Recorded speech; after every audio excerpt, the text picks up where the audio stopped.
Le téléphone fixe, hein, c'est la thématique du jour si vous nous rejoignez. Et le téléphone, c'est évidemment, Sébastien, un outil indispensable dans la recherche d'emploi.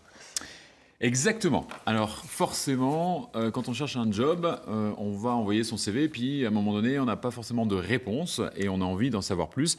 Et le réflexe numéro 1, c'est tout simplement d'appeler l'entreprise et on fait face à ce qu'on appelle le barrage de la secrétaire ou de l'assistant, on ne va pas faire... Voilà, Donc, vous appelez et puis, écoutez, non, monsieur n'est pas disponible ou madame n'est pas disponible. Donc, je vous propose 5 techniques.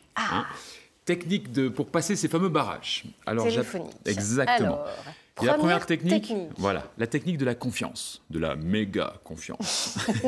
C'est quoi? C'est simplement, imaginons que vous cherchez à joindre un DRH qui s'appelle Bernard Martin. Voilà, au hasard. Tout simple, au hasard. Vous allez téléphoner. Au moment où l'assistante décroche, vous faire bonjour, Sébastien pour Bernard, s'il vous plaît. Ah ouais. Un ton.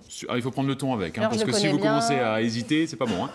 Donc, normalement, en une microseconde, vous avez donc soit elle l'enchaîne sur une deuxième question. C'est pourquoi Non, il a un message, je devais le rappeler suite à un mail.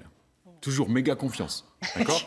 Ça marche. Je le connais très bien. Ça marche. Voilà, ça marche. Après, quand vous avez le DRH, vous lui expliquez quand même. Mais ça marche. Deuxième technique, la technique du décalage horaire. C'est quoi? On oublie souvent que les assistants ou assistantes finissent à 17h30. Ouais. Et qu'est-ce qu'on attend? On attend 18h, 18h30. Et là, on appelle et souvent, on tombe en direct sur le Big Boss. C'est pas mal, ça. C'est des techniques utilisées par les commerciaux. J'invente rien pour la vente. Donc, on attend. Le mercredi est à privilégier parce qu'il y a de plus en plus de 80%. Voilà, pour la vie familiale. Donc, si vous appelez le mercredi, vous avez de fortes chances de tomber aussi sur le Big Boss. Il est malin. Donc, le mercredi, vers 18h30, on est bon, c'est le bon créneau. Là, c'est le combo gagnant. Ouais, d'accord. Okay. Ensuite, la technique, j'appelle ça du loto. La technique du loto, c'est-à-dire on va jouer avec les chiffres. C'est quoi? On a le numéro du standard. Vous savez ce qu'on va faire? On va changer juste les deux derniers chiffres. J'ai déjà testé, c'est assez magique. Donc, vous changez juste les derniers chiffres et vous allez tomber dans un autre service. Ou sinon, vous avez la méga chance. Hasard, parce que vous ne savez pas. C'est ça. Bonjour, Sébastien pour Bernard.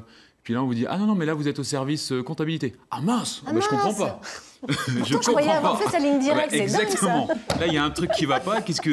Mais ne quittez pas, je vais vous mettre en relation. Et bingo, magique. On vous fait... Voilà. Ça marche. C'est encore les commerciaux maîtrisent ça. Trop fort, les commerciaux. La technique du copinage. L'assistant ou l'assistante qui est à l'accueil doit être votre meilleur ami. Donc, vous allez tout simplement commencer en disant, peut-être que vous allez pouvoir m'aider.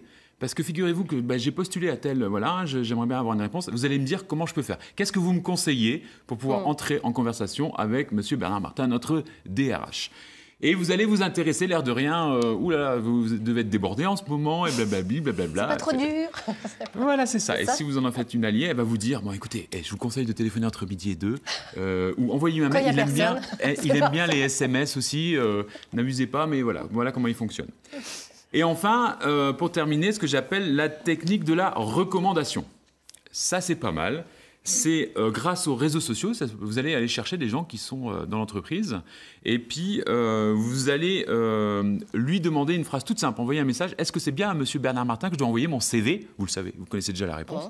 Est-ce que c'est bien à Bernard Martin que je vais devoir envoyer mon CV pour postuler? Là, la personne va dire oui, c'est ça. Donc vous téléphonez et vous dites j'appelle de la part de la personne avec qui vous avez envoyé le message. Très malin, ça aussi. Pour Bernard Martin, parce qu'il m'a dit que voilà, tatati, tatata. Et là, forcément, l'assistante a un nom qu'elle connaît. Ah bon, c'est de la part d'eux. Et va vous faire tout simplement le relais vers ce DRH. Pas mal, ça. Bon, avec toutes ces astuces, je pense que si on n'arrive pas à joindre Bernard Martin, on est vraiment... Et il faut le prendre comme un jeu. Et c'est plutôt sympa. Et quand ça marche, on est assez fiers. Et il faut le recommencer et recommencer. Voilà. C'est chouette, ça. Caroline, vous avez déjà utilisé ce type de technique? Non, jamais, mais enfin, c'est instructif. C'est pas mal, on apprend des choses. Jean-Claude, est-ce que vous avez des astuces aussi ou vous avez déjà utilisé les techniques de Sébastien? Pas encore. Ça va venir, vous allez voir. Catherine, je suis sûre que vous l'avez déjà utilisé. Oui, il y a l'astuce de vite, passez-moi le PDG, il y a le feu chez lui, je suis devant chez lui, etc. Des choses comme ça. Ou alors, on sait où vous habitez. Et sinon, si vous tombez sur le service compta, vous pouvez dire « Ah, flûte, j'ai dû brancher le câble vert sur le câble gris, en fait. Pardon, je me suis peut-être trompée. Donnez-moi le... » Non, c'est malin, il est malin. Faut s'en méfier, il est malin. Ouais, il est fort, il est fort.